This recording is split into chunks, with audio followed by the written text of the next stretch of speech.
Hey guys, Prangell Gaming here. Welcome back to Millwall Career Mode. It's Season 2, Episode 3, and we're currently looking at the shortlist screen. Now, before I say the teams we've got to face up against, we've still got Aribi, Winks, and Dicko. Obviously, I'm trying to sign Dicko, and I have actually got a deal agreed in principle to sign him. But I just want to quickly see how we're going to go about signing some of these other players, because we've got a lot of players in a lot of different positions. I mean, the youth policy that Millwall has is really making this a hard one. I don't think I can sign any centre midfielders, because when Abdu leaves, I've got 6 centre mids. Then the left midfield area, I do really like the look of Gasanovic here, but we have 4 left midfielders, and well, maybe I could sign him and then sell maybe Greg Wild, but yeah, it's going to be hard because you can't guarantee signing someone unless you sell them, and if I sell them, then it's going to be hard throughout the season because the other ones that I've got are quite young. Now, as for the players that I could sign, really I'm only looking at strikers because Sunil Chetri is leaving at the end of the season. I won't renew his contract. So if I sign Dicko, we've then got Chris Wood and Cadlec to be looking at here. So these are the 2 that I'm really going to be looking at, unless, and I do say unless, some of these come back with really good deals, because if they do, then maybe it's worth having a look at them. But I do think that these are going to be the guys I'm going to be looking at. Now, as for the games, we have a tie against Plymouth, which is literally as soon as I finish this. We then have a home tie against Fulham in the league and an away tie against Wigan in the league. So let's just get into this game against Plymouth and see the team selection for this one. Right, so I've gone for a more youthful approach, really. So we've got Alexander in goal, 2 centre-backs of Nelson and Hutchinson. The left-back is Rooney. The right-back is Romeo. Then the right midfielder is Paris Cohen-Hall, someone who I'm trying to sell, but he just isn't getting any offers at the moment. We've then got Ward and Farrell in the centre of midfield. 2 youngsters that are up and coming and hopefully going to do me a good job in this game. Cox is the left midfielder. Chietri and Fred will then be the 2 leading the line for us in this game. Now, as for the bench, we have a lot of experienced members here, as Worrell, Gregory, Butcher, Williams, Cooper, O'Brien and Archer are on the substitute bench. So all we can do now is get into this game against Plymouth. Let's hope we can score a couple of goals and progress to the next round. Cox on to Fred. Fred will try and find Paris Cohen-Hall out on the wing. What can the winger do with the ball here? He's still going with it. He finds Sunil Chietri. Chietri tries to play over the top for Paul Rooney. If he can get there, he can. Rooney, could he cross it in? He can. Oh, he hit the crossbar with the header. We're still going. Oh, and somehow we've scored. It's Sunil Chietri, I believe, and he turned it into the back of the net after treacherous defending from Plymouth there. Very, very poor. I guess that's why we're in the Championship, because we're quite a bit better. And this backup team is doing pretty well. Rooney put the cross in. We then managed to header it onto the crossbar. It was knocked down, and Chietri just literally turned and put it into the back of the net. Not a bad goal by the veteran, and these are the type of games he will love to play because his experience will show. Well, obviously we've got the lead, which is the best case scenario for this match, and hopefully we can hold on to it. Well, that's my only hope, and that's obviously Chetri's first in the EFL Cup. Harry, oh, they could have got through here. This is dangerous. Thankfully, that shot is wayward.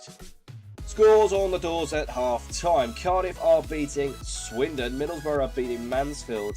And we've got Portsmouth drawing 1-1 with Burton. And right at the bottom, Wigan are drawing 0-0 with Wolves. Wigan obviously being one of the sides that we've got to play in this episode. And as for the results, well, I'm just going to scroll up and you can see them as you wish to. But apart from that, let's quickly see how we're doing in terms of the stats in this game. Well, we have the lead, and obviously that's all that matters. But look at this. It's not been the best of games. We have struggled so much. I mean, the players moving forward. So you've got Cox, Chietri, Fred, and then you have Paris out on that right wing. They're not really doing anything. I mean, I don't even think Paris has had much of the ball this entire match so far. So that really just to sum up how well we're doing in terms of moving forward. It's not really happening at the moment. So we just have to go out and see if we can hold on to this 1-0 lead. With Chietri here. Sunil Chietri, probably not the best and most mobile of attackers, but he has still somehow got him behind here, which I'm not going to question. He did it though. Chietri, back to Farrell. Farrell blocked. Cox has their shot and McCormick makes the save. Spencer, this could be an opportunity for Plymouth. They put it in, oh, and they have scored. This is just devastating. I can't believe it. We've actually conceded in this game after so much of poor play by us. It really is a problem, and it's Elijah that puts it in the back of the net, or if that's how you pronounce it, sorry if it is wrong, but it was a simple header for him. And well, really, we paid the price for not being able to get a second goal against a very smaller opposition, which is frustrating. I've just brought on players to try and do so, and well, they're passing it around like they've not even come on as substitutes. They've really been struggling, and obviously they're back in this game now. Thankfully, because we were really struggling with that one. Now David Worrell has to get past Miller. If he does, he could create an opportunity. Still going Worrell. David Worrell trying to get behind. He's still going. David Worrell. He's gone one-on-one with the keeper maybe. And Worrell slots it in. There you go. Finally, all it took was David Worrell to come on as a substitute, and we should have won this game. 2-1 isn't the best of results. I'm not going to hide behind that fact, but still he kept running, kept going. I could have passed it into a player in there. I believe it was Ward. But I decided not to, and decided that Worrell would probably be the best to take it. And well, Worrell's scoring a lot of goals at the moment, so it's a nice thing to see. And when you've got a player with confidence, one that's scoring goals, it's always good to have him in and around the team. And well, we've got that goal, we've got the lead, and with very little time left, hopefully that should secure it for us. Well, I'm not going to hide behind the fact we were poor. We won 2-1, well, it's quite frankly very lucky. But we have progressed, and that's obviously the key thing. So all we're going to do now is get into having a look at some of the inquiries, seeing whether they're going to be worthwhile going for, and obviously eventually having a look at team selection for the game against Fulham. Right guys, I've decided I'm going to go and get Nuadiko. There's no more time to stall really, so I think it's a worthwhile deal. Yes, the wages are huge, and it's going to be the biggest I've ever offered a player, but you know what, in the worst case in the world, we've got 4 million left. And we do have some offers for some players that could potentially be going. So let's just accept this. This is the best thing moving forward. We could still sign some players. And I'm thinking about maybe getting a centre midfielder if I maybe move one out. But obviously, I'll tell you what I'm thinking in a second.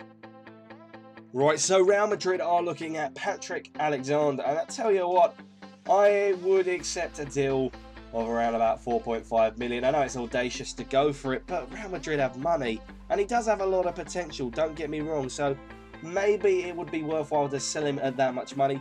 We don't need him that much, and well, if Real Madrid are that gullible to put that money in, then, well, it's worth getting rid of him. That would fund a lot of decent transfers that I know you guys want me to get. So we're going to counter offer that and see what happens. And I think we have another transfer offer in here, and that's for Paris Cohen Hall. So what we're going to do is we're just going to try and get the best out of him here. I say if I can get 500k, I mean, hopefully they would accept that, and hopefully they'll come back with an offer that's around about the same price as his normal price.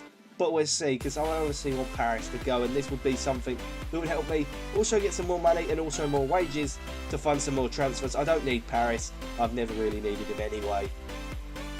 So my thinking is if I sell Callum Butcher, who's a 67 rated, not the best, not a player that's really in my plans, or if I go ahead and sell, whereabouts is he, Williams. I mean, he's 30, so it's not the best.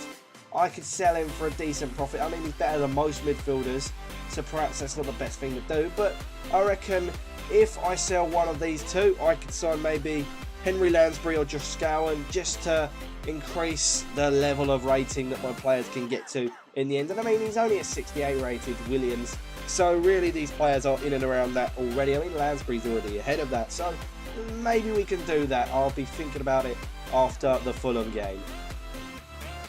As for other signings, well, I'm going to put in a bid for Kadlec for 2 million and see what they say. They're probably going to reject it, but you know what, it is what it is. I'm not too fussed at the second.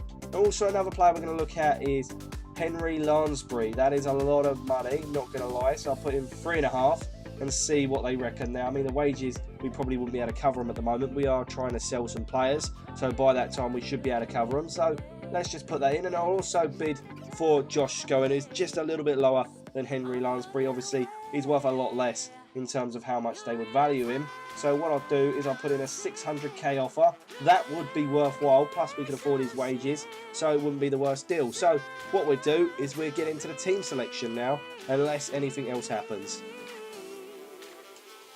Right, Rotherham have put the direct money for Paris Cohen-Hall, and you know what? I'm going to accept it. I don't need him. Fred's better than him already. Evans is a 55 rated, and to be honest, he's a pretty good player when he plays the matches. So let's just sell Paris Cohen-Hall to Rotherham right now, right here. So let's accept it. Right, and this is the team that's going to be facing off against Fulham. If you look at it, it is a very strong side. Archer's in goal. Nelson and Hutchinson are the two centre-backs. Saborit's the left-back. The right-back is Cummins. The right midfielder is the player that keeps scoring, David Worrell. Two centre midfielders are Williams and Vilbala, who keeps complaining that he's not getting game time, even though he keeps telling me he's not feeling up to it. Bit strange, obviously not the best, but he hasn't even been that good of a Millwall player, so I don't get what he's complaining about. He really hasn't contributed like some of these players have.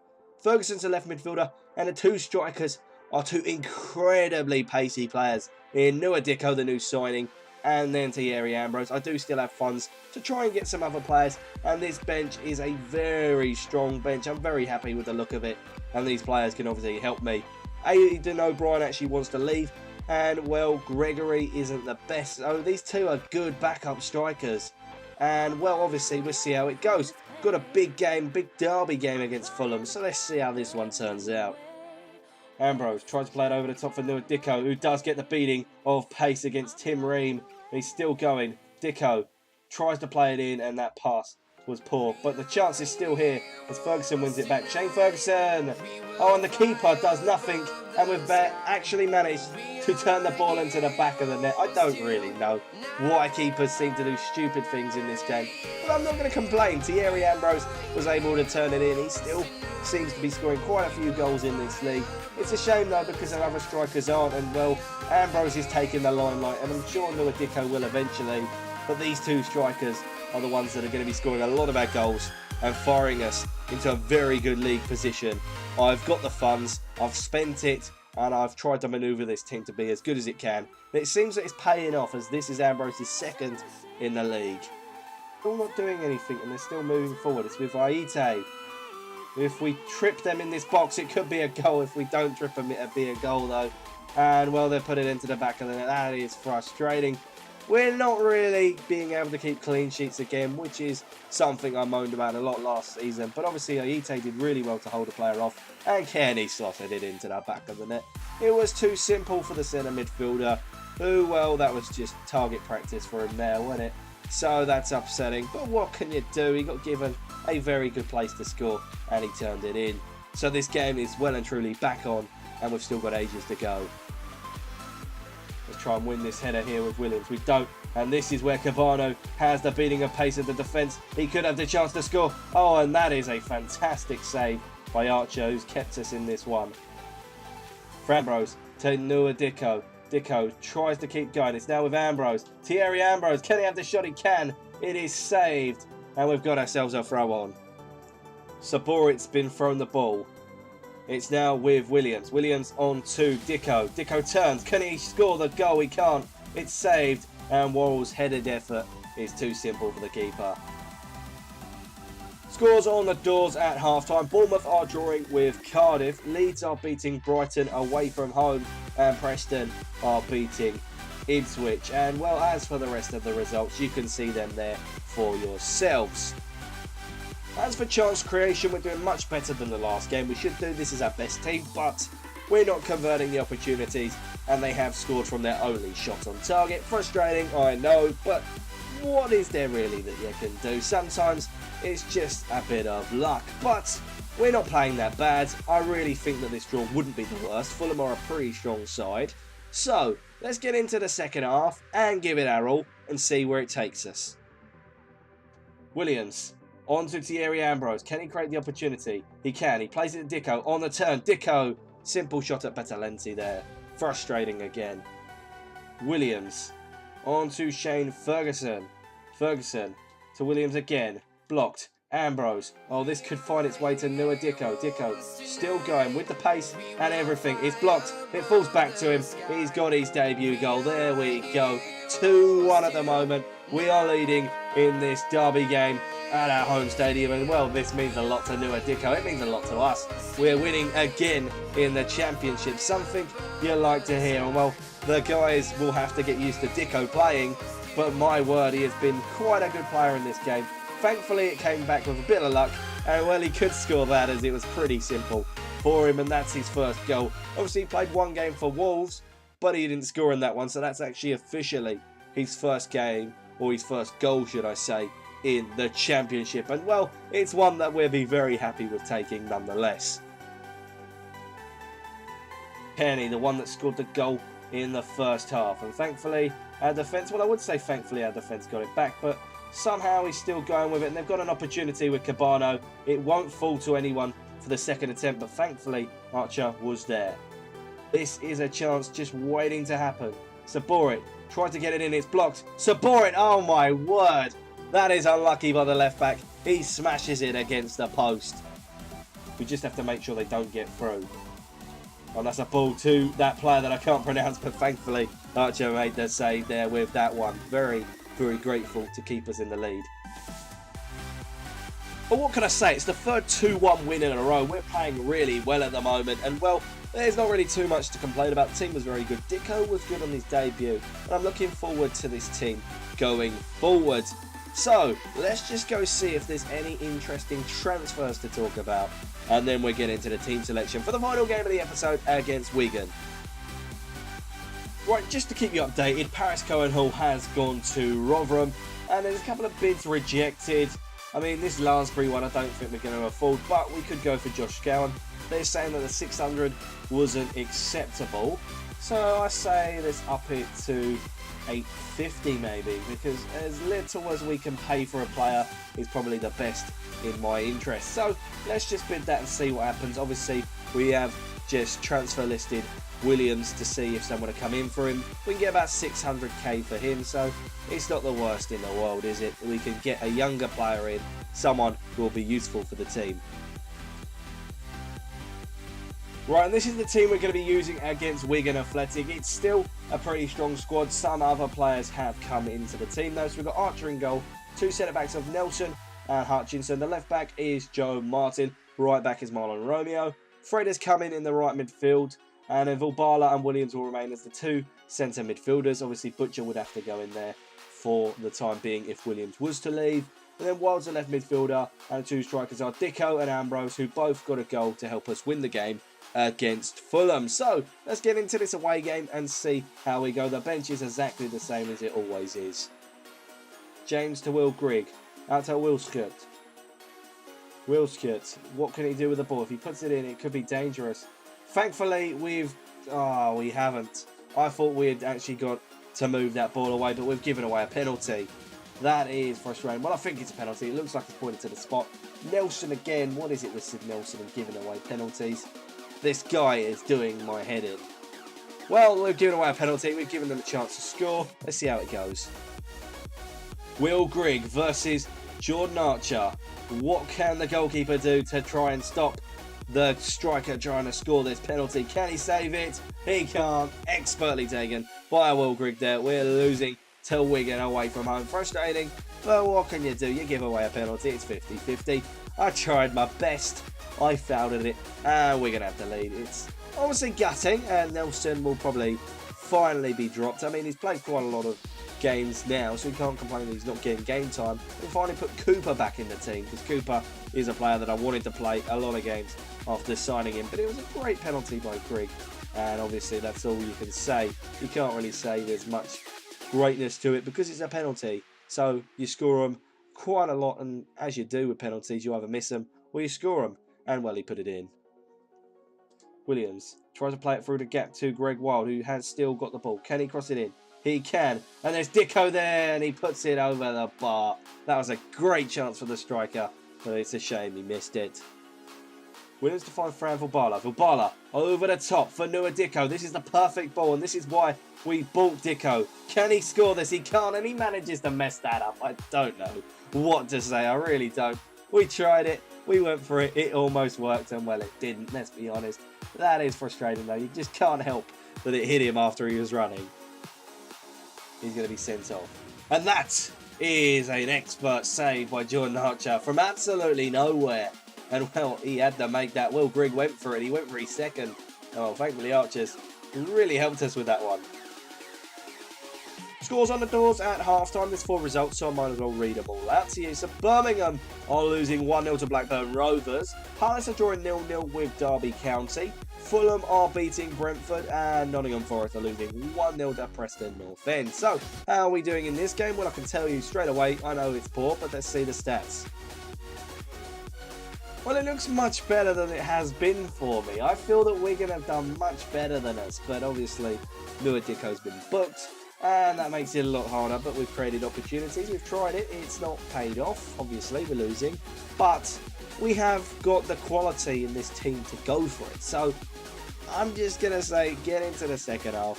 Try it, and if we lose, obviously, that's upsetting, but it is what it is. Dicko, back to Williams. Oh, that move was working so well until the end. Dicko. Ambrose turns, still going. Thierry Ambrose. Oh, that forced a very good save from Smits there. Aidan O'Brien creates the opportunity by finding Thompson. Thompson back to Aidan. Oh, and he's got a bit of space. Could he get through here? Aidan O'Brien, and he's put it in. Off the bench, makes the impact. We've got an equaliser. We have a lot of time to spare, so we could go for a winner if luck wants to make it that way. But how about that for a move? Thompson through to Aidan O'Brien, and he just simply finished it like he does. He likes to do the little bit on the ground and smashing it in. But that's the way he does it, and it's his first goal, I believe, in the league. We'll see it in a sec, but that was a tidy finish by the striker that obviously wants to leave us, which is such a frustrating thing because he's an up-and-coming youngster and he's doing really well. And that is his first in the Championship. Not too shabby. Alonso. O'Brien on to Thompson. Ben Thompson back to find Thierry Ambrose. Ambrose to Aidan O'Brien. Has the shot. Keeper with the save. Ah, so close, but yet so far. Well, a draw from a game that I saw nothing coming from. Let's be honest, it ain't the worst. So, well, let's just quickly see the league table. I think we're doing really well at the moment, though. And so this draw really helps us out. At least we haven't lost in the league yet, which is something to be proud of. This team has done really well. Before we look at the table, they've come back and said that Scowen's offer is not acceptable. So I'm going to up it to $9.50. I'm going to try and get as little money to pay for him as I can, as really that would be helpful. Right, so this is the league table. Obviously, we're in 4th, 7 points. That's a pretty good position to be in. I'm very happy with that. I expect us to be in this lower half of the table. But Wolves, Brighton and Charlton are in the relegation zone. Pretty nice to see Charlton down there. And that's where we end this episode. Obviously, this could all change in a blink of an eye. 7 points isn't a lot, so we could obviously be down there if we lose a couple of games very soon. So like, comment, subscribe, and of course I will see you guys in the Millwall Career Mode Season 2 Episode 4 when that goes on my channel. So until then, goodbye.